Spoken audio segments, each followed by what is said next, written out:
Altenew's Background Bonanza Video Hop. My name is Linda and I'll be sharing how to create a gorgeous backdrop with just a few supplies.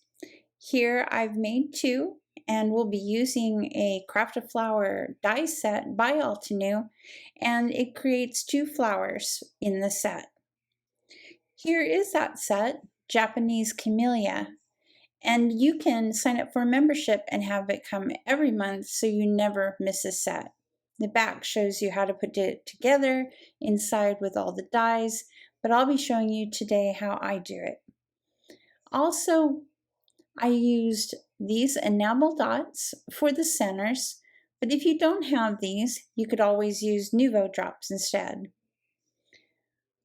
Here's some watercolor paper that you'll need. I used foam tape, glue, make sure it dries clear, Altenew's Jet Black Spray, Altenew's Puffy Heart Spray for the petals, and it's a shimmer spray, Altenew's Iridescent Spray, which will be used for the backdrop, very important. Also, Altenew's Fresh Dye Ink and a Snapdragon and Chamomile. And then, of course, you need a blending applicator. Okay, so all you need to do is grab your supplies and let's get started. Okay, we're going to work on the backdrop. Turning this watercolor into this. Okay, so let's get started. You're going to get your inks and your applicator.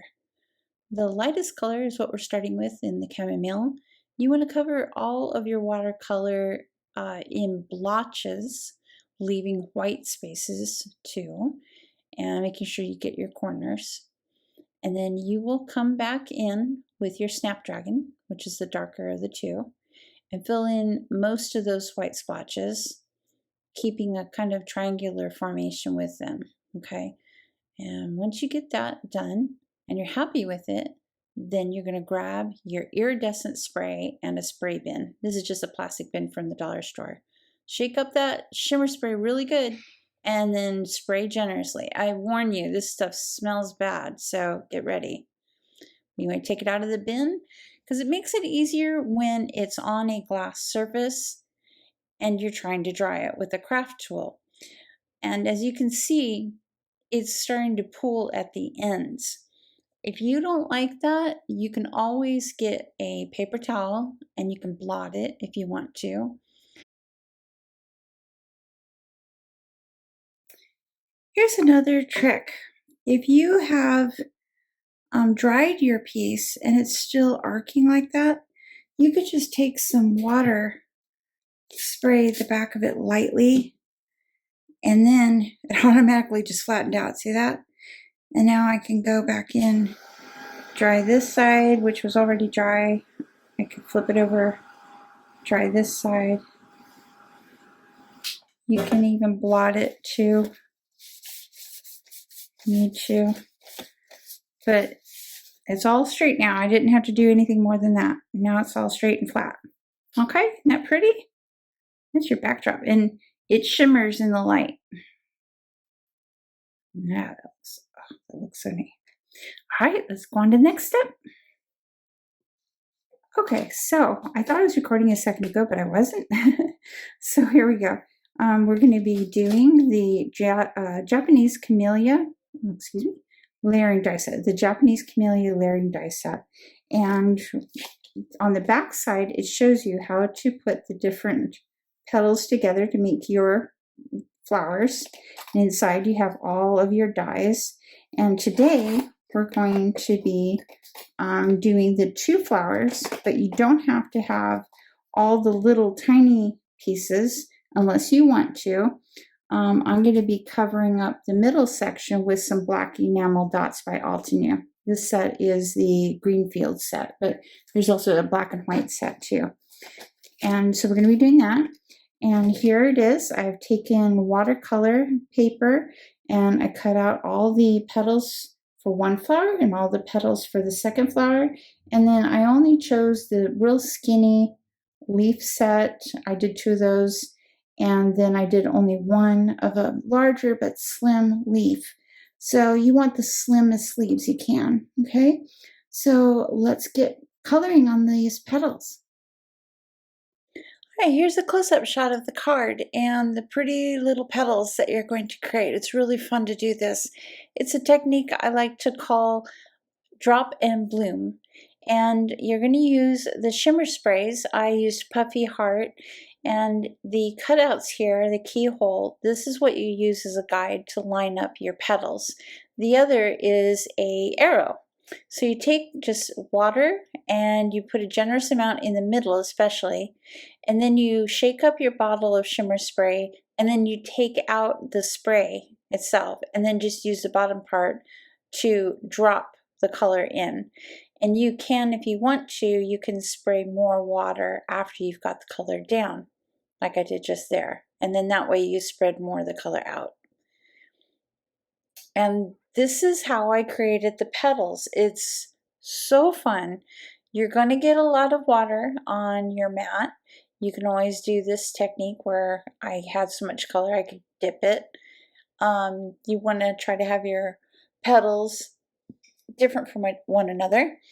So you will want to dry your glass mat often so that your petals don't stay soggy.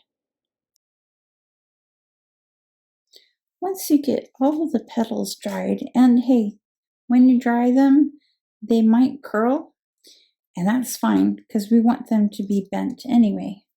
Showing you here the flower. See how the petals are curved and bent? That's what we're going for. So what you're going to do, you're going to take it and you're going to start with your first one. That says 1. See the one there? Okay. Then you're going to get the second one. If you notice, there's number 2. It has an arrow. If the arrow is out, then you can line up your petals.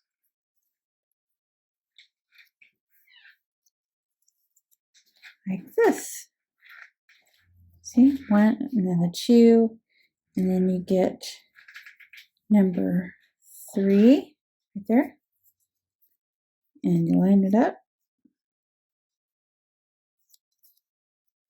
I'm just doing a dry fit right now. This is the last one, and you're going to put the black center over that. I'm going to show you little by little, but first let's glue.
flowers are all done, it's time to figure out where to put them on your card and mark with a pencil the beginning of your stem. And that would be where the top part of the flower or the flower goes. And then you just come in with your black micron drawing pen and you start to draw a line down, incorporating whatever sentiment you want to write into the stem. And here I've done love is with a few little tendrils coming off to give it some interest and whimsy, and making sure I've left plenty of room for the leaves. And you can color the leaves any way you want to, whether it be the continued drop and bloom method, or maybe you want to use some of the inks and do the blending. Anything goes. It all looks good. So here's the second stem with a few tendrils coming off, space for the leaves, and I'm just darkening on the one side of the stem to give it a little more definition, and then they'll be ready for putting the whole thing together, including the leaves. Okay, let's put this together. You take your A2 card base with your black mat and glue. That way you can move it around when you place it. Line up your corners, and when you get it measured just right, press it down. Then you're going to grab your card front, and again with glue, so that you can move it around while it's drying. Place it over your mat. You're going to use foam tape for adhering the flowers, but before that, glue on your leaves. And if, like me, you've got some glue on your finger, well, don't let it go to waste. Put it on that leaf. And then you're going to attach your flowers.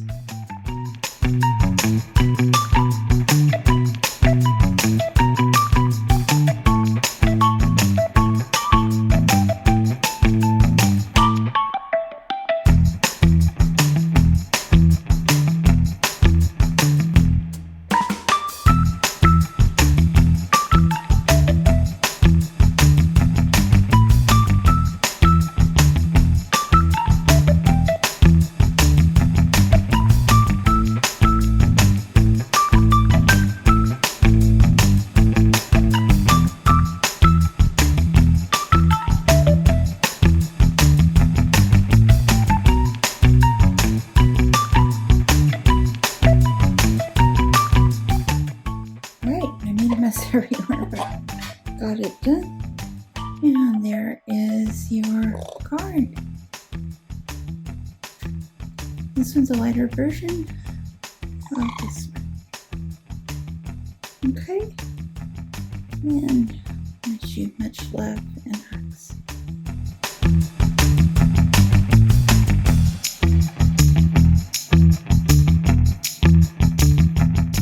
Be sure to check out all the other talented designers. Your next hop stop link is below. Thank you.